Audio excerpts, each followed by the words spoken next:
ओम सभी को शुभ नमस्ते सज्जनों। आज हम सामवेद का 982वां मंत्र, जिसका शीर्षक है 100 वर्ष जीना।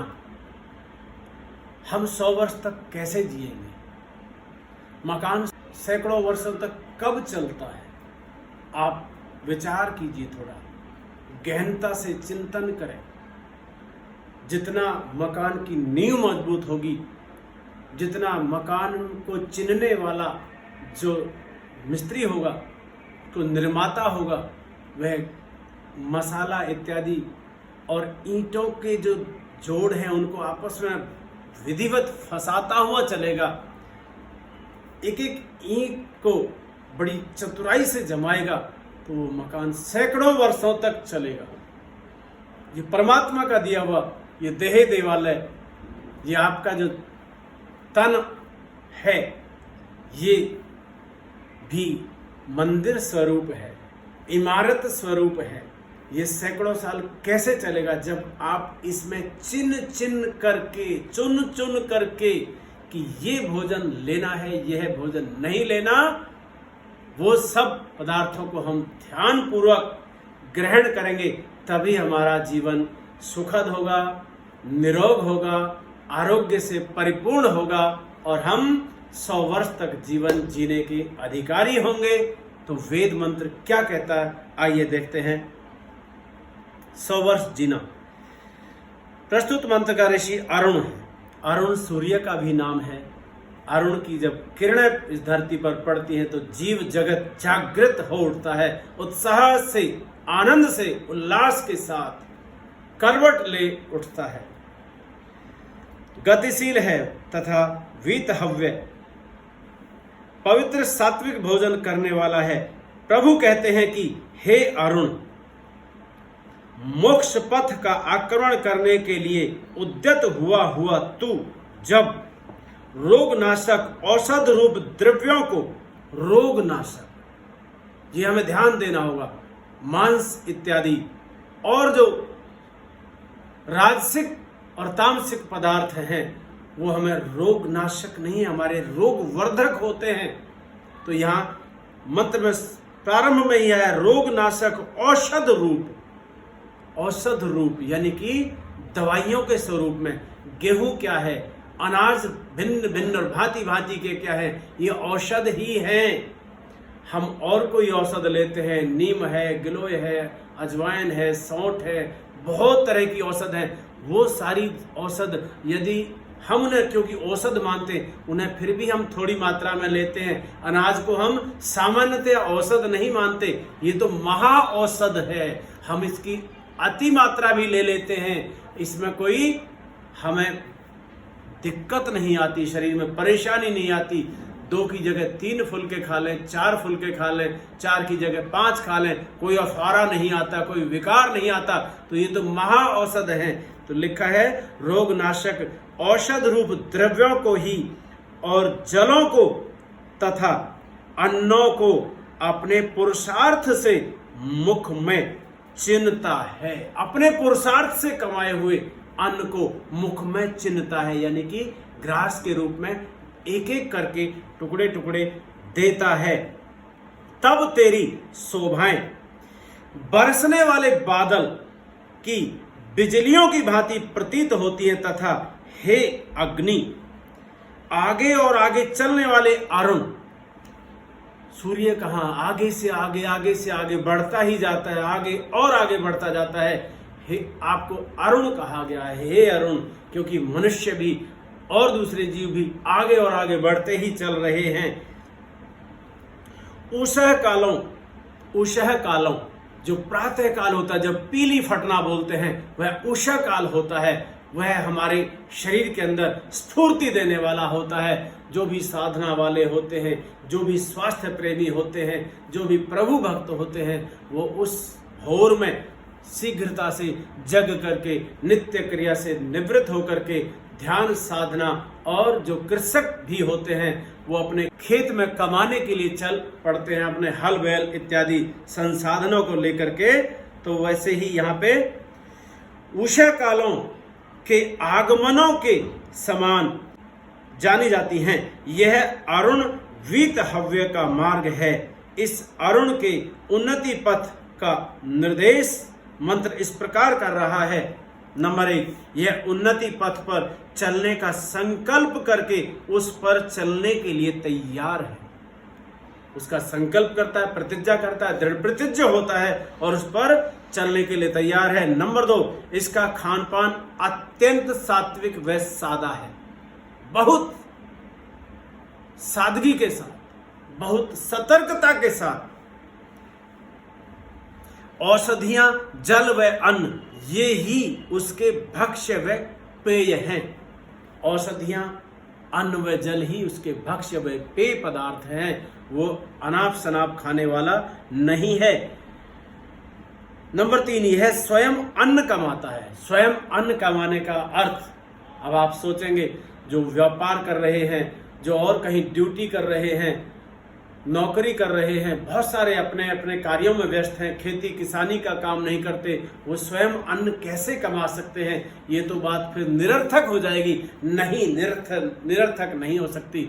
जो स्वयं अन्न कमाते हैं अर्थात मेहनत करके पुरुषार्थ से अपना जो पेट भरने के लिए अन्न प्राप्त करते हैं, यानी कि हम पैसे के माध्यम से, ईमानदारी से, कर्मठता से, पसीना बहा करके पैसा कमाएंगे। उस पैसे से, मेहनत के पैसे से जब अन्न खरीदेंगे वह भी कमाया हुआ ही अन्न कहलाएगा। यह स्वयं अन्न कमाता है, अपने भोजन के लिए औरों पर बोझ नहीं डालता। यानी कि इतना कैसे ना कैसे मेहनत करके वो कमाता है, उससे वो खरीदता है, तो वो दूसरों पर बोझ नहीं बनता। नंबर 4, यह अन्न का मुख में उसी प्रकार चयन करता है जिस प्रकार वेदी में अग्निकुंड में सामग्री व घृत का, जैसे यज्ञ करने वाला जो ब्रह्मा होता है, यज्ञ करने वाले जो यजमान होते हैं, वह वेदी के अंदर किस प्रकार किससे पहले समिधाओं का चयन करते हैं कि जिससे अग्नि बुझे ना, फिर किस प्रकार से उसी जो समुचित मात्रा में आहुति डालते हैं सामग्री और घृत साकल्य की। तो ऐसे ही यह अपने मुख को अग्निकुंड मान करके यहाँ मंत्र में कहा गया है। नंबर 4 है, अन्न का मुख में उसी प्रकार चयन करता है जिस प्रकार वेदी के अग्निकुंड में सामग्री व घृत का, शरीर वेदी है, मुख अग्निकुंड और उसमें पड़ने वाला भोजन हवि द्रव्य है एवं इसका भोजन भी एक यज्ञ ही हो जाता है। यह वीत हव्य है। अतः ऐसा होना ही चाहिए। ऐसा नहीं होगा, हम नियमित और निर्धारित अगर भोजन नहीं लेंगे तो हम रुग्ण हो जाएंगे, बीमार हो जाएंगे, व्याधियों का शरीर को घर बना लेंगे। नंबर 5, ऐसा करने पर इस उन्नति पथ पर बढ़ने वाले की शोभा वृश्य विद्युत के समान होती है। वृश्य विद्युत अर्थात बरसात के अंदर जो विद्युत चमकती है उसकी जो शोभा होती है वो निहारने योग्य होती है, वो दर्शनीय होती है, वैसी इसकी शोभा हो जाएगी। बरसने वाला मेघ अत्यंत काला है, उसमें विद्युत चमकती है। इसी प्रकार इस वीत हव्य के जीवन मेघ में भी विद्युत का प्रकाश होता है। चारों ओर अंधकार होने पर भी इसे बीच बीच में प्रकाश दिखता है। वर्षस्येव विद्युत है, वर्षा की विद्युत की तरह। नंबर 6, और साधना के बढ़ते बढ़ते इसके जीवन में उषः काल का अरुणोदय हो जाता है। व्यक्ति जीवन भर निराश होता है, साधना करता है। साधना का अर्थ जरूरी नहीं है भक्ति करने ही साधना कहेंगे। जो व्यक्ति खेत में कमा रहा है, बार बार फसल उगा रहा है, फिर फसल नष्ट हो जाती है, बारिश हो जाती है, अतिवृष्टि हो जाती है, सूखा पड़ जाता है, फिर किसान बोता है, वो निराश नहीं होता, बार बार मेहनत करता है। ऐसे भी किसी भी कार्य में जब असफलताएं आती हैं और असफलता के बाद फिर सफलता आती है तो वह उसका प्रभात होता है, वह उसकी उषा काल होती है। ऐसे ही जो प्रगाढ़ और गहरे जो भक्त होते हैं, जो परमात्मा में लीन होते हैं, जब उनको परमात्मा के दर्शन नहीं होते, उनको परमात्मा की जब ज्योति अपने हृदय के अंदर नहीं दिखती, लेकिन जब घोर तपस्या करते करते और एक दिन उनको उनका भी प्रभात आ जाता है, उषा काल की लालिमा अंदर ज्योति स्वरूप चमकती है तो उसको सफलता मिलती है और उषा काल का अरुणोदय हो जाता है, इसे निरंतर मधुर प्रकाश दिखने लगता है, यह सचमुच अरुण बन जाता है, उसके अंदर वह ज्योति स्वरूप चमकने लगता है। तो ऐसे ही किसी भी कार्य क्षेत्र में, जरूरी नहीं है ये भक्त जो परमात्मा उसी के लिए नहीं है, चाहे किसान हो चाहे कोई भी कार्य करने वाला हो, मंत्र का भावार्थ है हम जीवन में संकल्प पूर्वक चलें, खान पान सात्विक रखें, अपना भोजन स्वयं कमाएं, अपना भोजन स्वयं कमाएं। दोबारा मंत्र में आ गया है, मैं फिर से इसको डिफाइन कर दूं आपको, इसका जो है सरलीकरण जो मंत्र में दिया गया है, आप कहीं उलझन में ना पड़े, ऐसा प्रयास कर रहा हूं कि अपना भोजन स्वयं कमाएं। तो हम उसका अर्थ ये ना लें कि हम खुद ही अपने गेहूं बोएं, खुद ही हम अपने चावल बोएं, ऐसा तो पॉसिबल नहीं है, ऐसा तो संभव नहीं हो सकता।